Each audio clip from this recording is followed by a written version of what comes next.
Hi, I'm Kate, and I'm coming to you live straight from your heart. Hi, I'm Ron, and the only gift that I give for birthdays and holidays is the miseducation of Lauryn Hill. And this is the Lasso of Truth.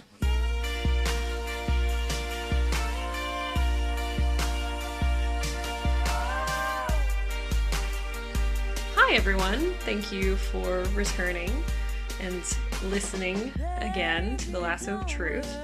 It's been an exciting week, and we're here to kind of update you and tell you the things you need to look forward to. Let's see, the Grammys happened. That they did. They did. We did not watch the Grammys, however. Not a second. We know very little about what occurred, besides Kanye West happened. Kanye West, this is what I know. Kanye West, Sam Smith. That's all I know. Oh, and Weird Al Yankovic won the best comedy album, a Grammy for the best comedy album. Yankovic? Mm-hmm. Weird Al Yankovic. Is that how they say it in the old country? Well, I'm just going by the proper pronunciation of his name because, yeah. Fair enough. That's how it works. We listen to Weird Al with the pinkies up, so. Yes. We are Weird Al snobs here. The Lasso of Truth, apparently. Let's see, what else happened? SpiderMan. I'm sure many of our nerdy listeners are very happy about this. SpiderMan, he is now going to be back with the Avengers eventually in 5 years or so, I guess is the time frame. The way that I've seen it is that Spider-Man has been, he's been given to Marvel, but it's essentially like those interviews that, when somebody has their lawyer in the room and they tell you, no, don't say that, don't answer that, don't answer that, don't answer that. That's essentially the relationship that Marvel and Spider-Man have right now, is that they're going to ask, hey, can Spider-Man do that? And the lawyer in the corner is going to say, no, don't answer that. So I'm kind of excited, but I'm also I'm cautiously excited about that. But it's generally good news. I can't really go against, can't bet against Spider-Man. Love me some Peter Parker. Well, but, on another thing, it's kind of harkening back to what I said last week about the Fantastic Four. The new Fantastic Four movie cannot be possibly worse than the last two that were made, whereas the new whatever Spider-Man is involved in now cannot possibly be worse than the last two that were made, so it's kind of... It's a win-win for everybody. I remember that when somebody says, I didn't predict this, I thought that Spider-Man was going to be Sony's forever, because Spider-Man prints money. It belongs, he just makes so much money for Sony that I didn't think that they would ever give him up. Even if they just even if they could make some weird stuff, that's not to say this is weird, but it's definitely not on anybody's, radar, Peter Parker Loves Mary Jane. And it would clean house and make $500 million domestic, and it would get 2% on Rotten Tomatoes, but... See, that would be a Valentine's Day movie I would be happy to go see, is, Peter Parker Loves Mary Jane. That's a cool... But, seeing that they're really bad movies. Yes, they are really bad movies. It's they would, Peter Parker Loves Mary Jane, Brand New Day, or something like that. Hopefully somebody has read that book. If you haven't, feel free to read that. I'm not going to explain it. It's all you need to know is that it's the greatest Spider-Man story ever told. So you should probably go pick that up, trade back. Well, that kind of leads us into what's coming up. Valentine's Day is this weekend. Mm-hmm. Mm-hmm. And it's happening. Does every year. I don't know. How do we feel about Valentine's Day here? I mean, I'm kind of ambivalent on Valentine's Day. Sad story. Sad story. I don't have a Valentine's Day. That's Valentine's this year. Ah. I know. But it's okay, because, there's 364 other days of the year that I'm sure that I can survive not having a Valentine's for one day of the year. Do you have a Valentine's Day story? Do you have a favorite Valentine's Day? I can't even remember half of Valentine's Days that I have. Good. I'm glad that they've been memorable. Well, no, I'm serious. I remember one Valentine's Day I was working in a restaurant, and I wasn't scheduled to work and I got fired because I didn't come into work. Mm-hmm. Like, that's my most interesting Valentine's Day story. Oh no, that's a cool story. Like when Yeah, that was I'm the sure most this exciting. like somebody's gonna have this. Somebody's gonna bring this story up again. It's like, oh, what was your favorite Valentine's Day? It's like the day I got fired. Like that was the coolest day. My coolest Valentine is actually I went with a girl who just broke up with her girlfriend. Aww. Yeah. That's sad. So, I didn't have a Valentine's and she really didn't have a Valentine's and it was a bummer. And she is the loveliest woman I know. She'd probably hate me if I use those words to describe her on some sort of mass communication. But she is an absolute delight. Anyway, he says, you know what we're gonna do? We're going to have a Valentine's Day pub crawl. And we're in Tulsa, so we started McNally's and just do a circuit of all the good places. All the places that we should be too grown to hang out in. But we do that and it's a great time. We also, the best part about it is that we stopped at the Midtown Adult Superstore and just hung out. Just hung out, so it was really cool. It was a really cool time. Yes. See, that is way better than any But Valentine's Day is one of those things that, the very cynical, portion of the population / me is like, it's totally constructed to be a money-making, I'm sure that some people really do feel that Valentine's Day is important and it's important to their relationships, but overall is that teddy bear and like, does that really say how much you love another person? I don't know. It's kind of true story. I was given a teddy bear on Valentine's Day years ago. I still have it. Aww. Yeah. No, see, I keep it. I'm a big old softy, but I keep it in my car all the time, so I see Aww. it every day. See, no, that is one of those stories where, like, this is the true meaning of Valentine's Day. Almost like the true meaning of Christmas stuff. But there's all of the other stuff that goes with it. Right. I mean, think of how many flowers have to die, just to be... That's real love, because real love only comes from death. Yes. Yeah, totally. You have to get at those flowers. Which, if we go back to the St. Valentine's Day story, is like the guy dies. See, I was about to say, like, when you go back to and you listen to or you read some of these saint stories, there's a lot of dying. So I've not done my research, and I'm sure if we went back, it's like, yeah, Saint Valentine led a bloody revolt against the Gaelics in 1300. Once again, we don't do any research here. All I know is that Valentine's Day includes cards, teddy bears, and love? Question mark? See, I recall a story that I've either read or it has been told to me of the Valentine's Day thing is Saint Valentine was imprisoned by, I think, the Romans or somebody ridiculous. Okay, that's where we start. And he wrote a note to his daughter, actually, and it signed it, "Your Valentine." And that's where the tradition comes from. And he was executed and it was a martyr and, all those horrible things happened. And so that's supposedly where it comes from. Somebody probably out there right now who's studied all of the saints' history, knows everything, is like, she's wrong. Oh, yes.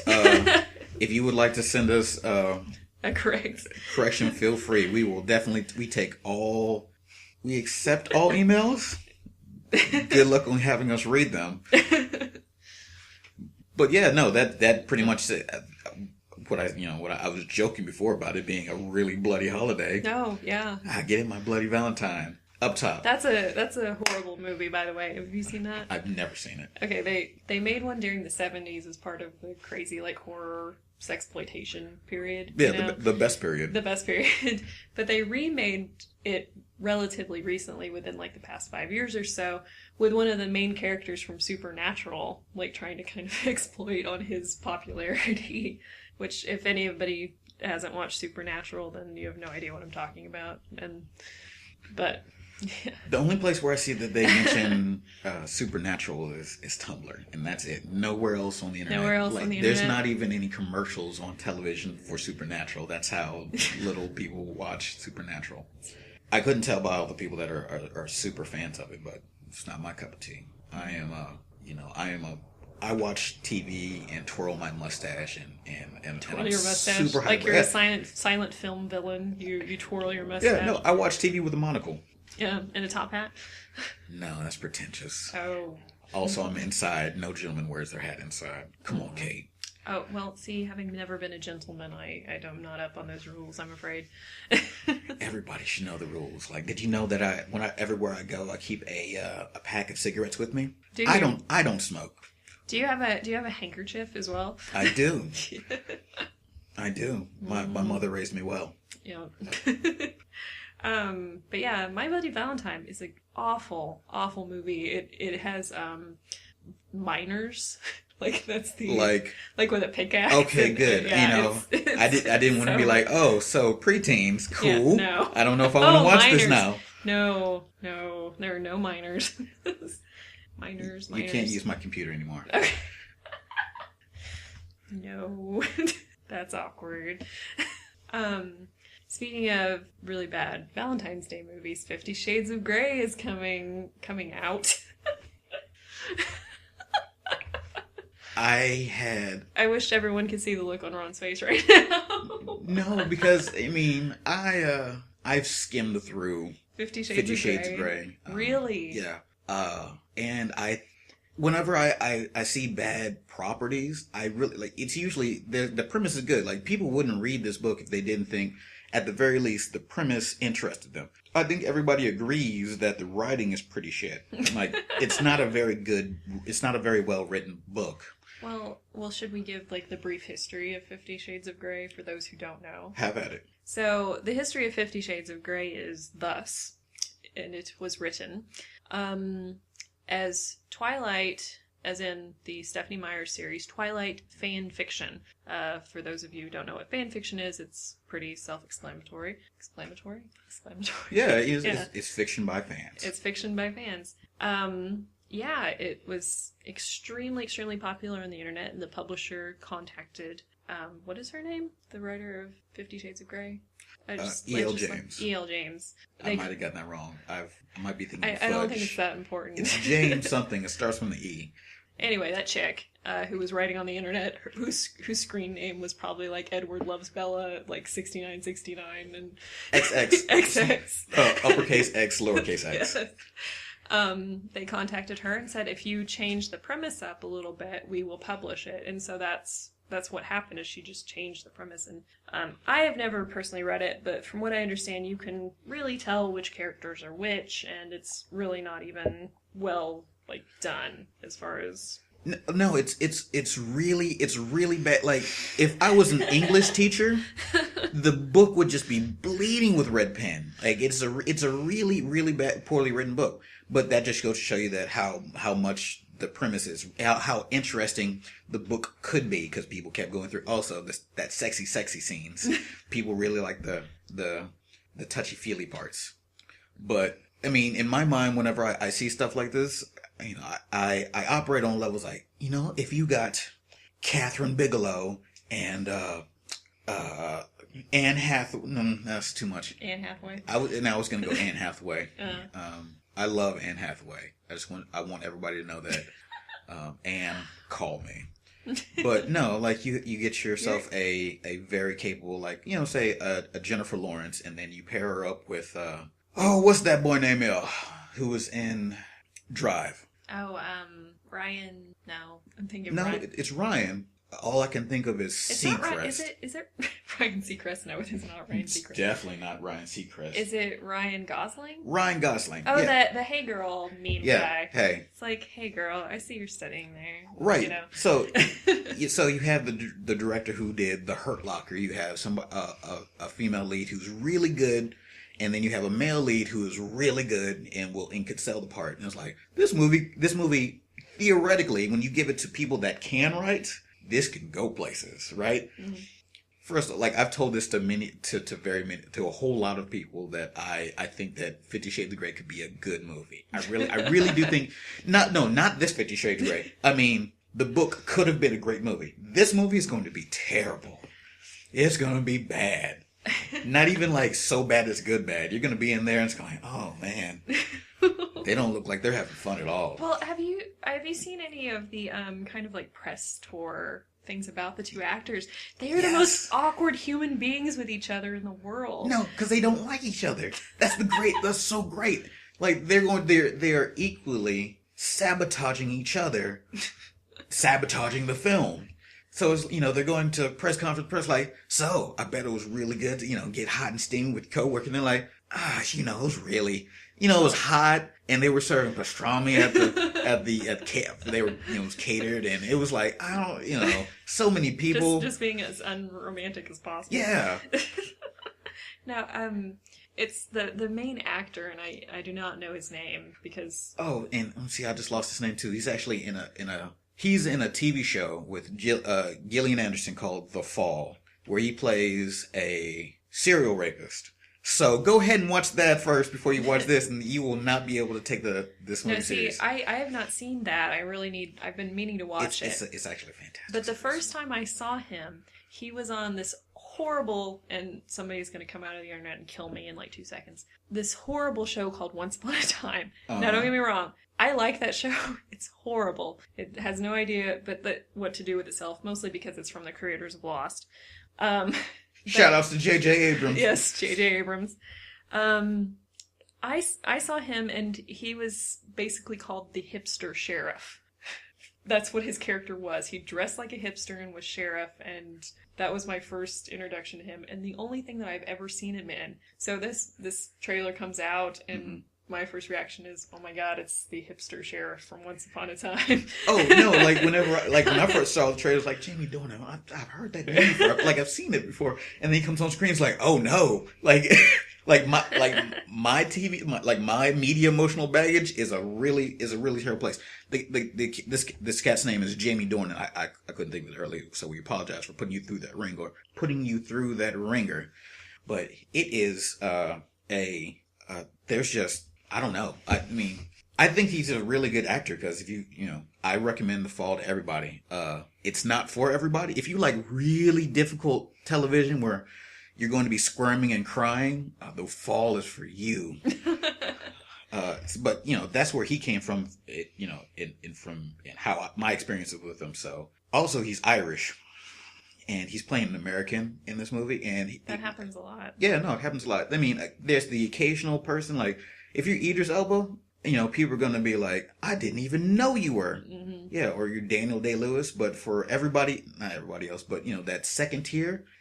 If you are a fantastic actor in whatever country that you come from, but you had to use an American accent for an American film, you lose all your ability to act because it's focused on sounding American. So that's a ding against 50 Shades of Grey. It's just going to be. So 50 Shades of Grey is the big Valentine's Day movie. Also Magic Mike XXL. Magic Mike XXL? Yeah, you didn't know that's coming out? Is it coming out Sequel. now? No, that's not coming out. I would have known about that. So people would have called me about that. They're all women. All the people who would have called me about that coming out are women. Maybe an occasional gay man maybe would have called me. I don't know. Maybe. Hooray for diversity. Yeah, totally. So last year's big Valentine's Day movie, I think, was something crazy headed up by it had Russell Crowe in it and Colin Farrell. It's killing me. It was he was like this immortal angel thing that worked for the devil, and there was a flying horse. Yeah, I know what you're talking about. That was the big one from last year. Yeah, I still haven't seen that one. I didn't watch it either. I'm not gonna lie to you.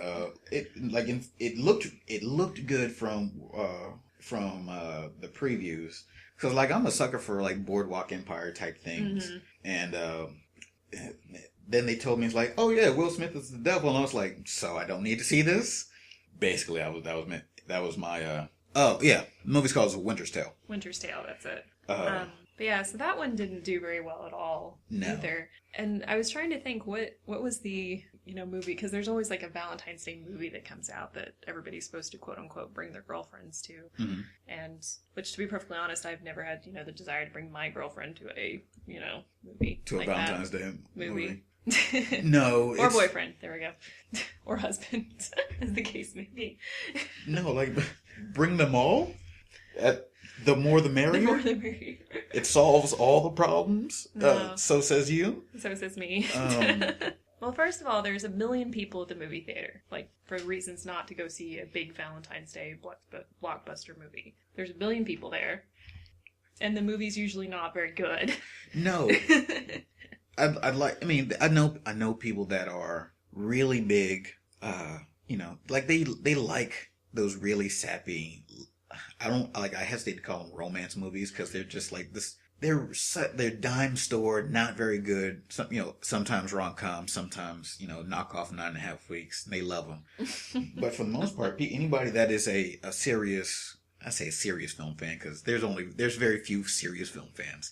If you're going to serious film. Super serious. No, I say that because, you have your film snobs and then you have the people that aren't film snobs. And film snobs aren't going to go to a Valentine's Day movie unless they have to. I don't know who really likes these movies. That's the thing. Like, kind of what I was referencing earlier. Valentine's Day is one of those things that people really do, but nobody really seems to enjoy. Yeah, the whole day seems terrible. Especially if you have a Valentine's Day that doesn't happen on a weekend. Mm-hmm. Say, and it's what's in the middle that? Of the week. Valentine's Day on a Wednesday? Great. And then there's the weird obligation to buy, like we said earlier, teddy bears, which honestly, those are probably the things that are the least expensive that you can, not the least, obviously. I'm sure you could buy something cheaper, but... I'm sure, so there's some cats in like Abu Dhabi that have solid gold teddy bears. Yeah, no, I was looking online, well, I wasn't... Shout outs to Abu Dhabi. Abu Dhabi. I was looking online, and there was like $95 for like a small bouquet of roses. What? I think it was off of, no, it was edible arrangements. It was an arrangement made to look like roses. My goodness. And it was $95. Why are you saying, oh my goodness? Do you not like edible arrangements? No, edible arrangements are fine. Like, if somebody knocked on my door right now, just a singing telegram and handed me some edible roses, whoever sent them, I'd love you. But $95? Do you know what you could have gotten me for $95? Seriously.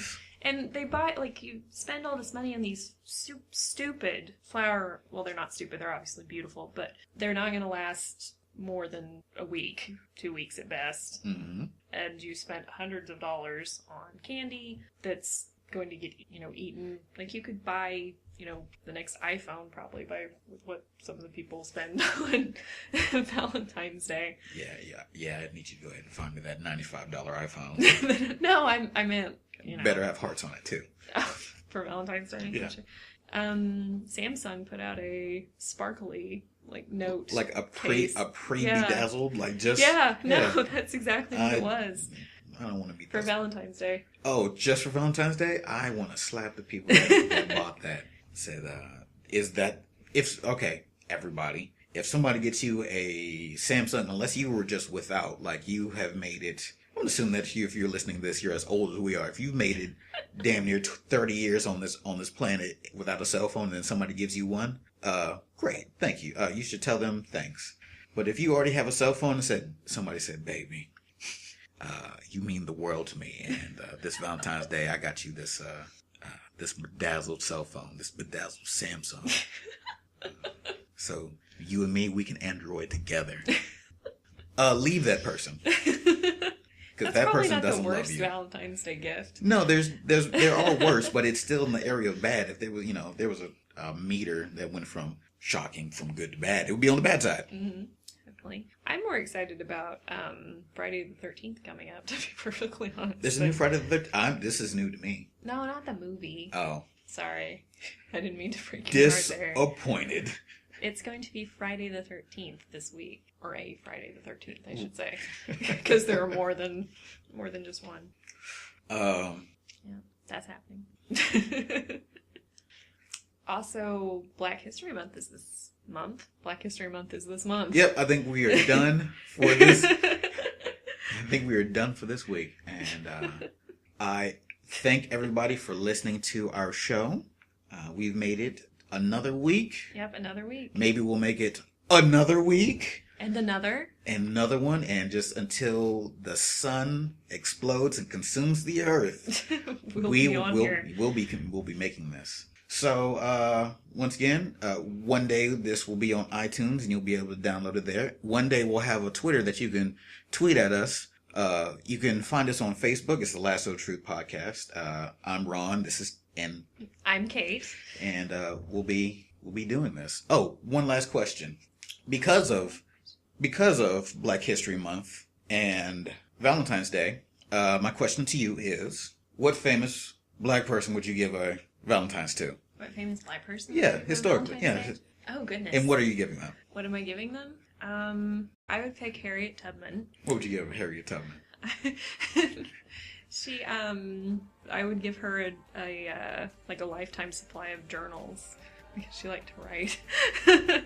So Kate's breaking up with Harriet Tubman. No, that's a thoughtful gift. I would give my Valentine would be W.E.B. Du Bois, and I would give him a solid gold teddy bear. Thank you for listening to us.